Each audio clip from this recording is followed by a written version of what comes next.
ஆவியே என் பலன், உம் வார்த்தையில் என் ஜீவன். உம் ஆவியே என் பலன், உம் வார்த்தையில் என் ஜீவன். முழு மனதோடு ஆராதிக்கின்றோம்,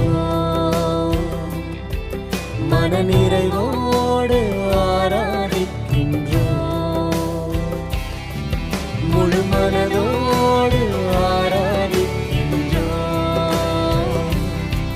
மன நிறைவோடு ஆராதிக்கின்றோம்.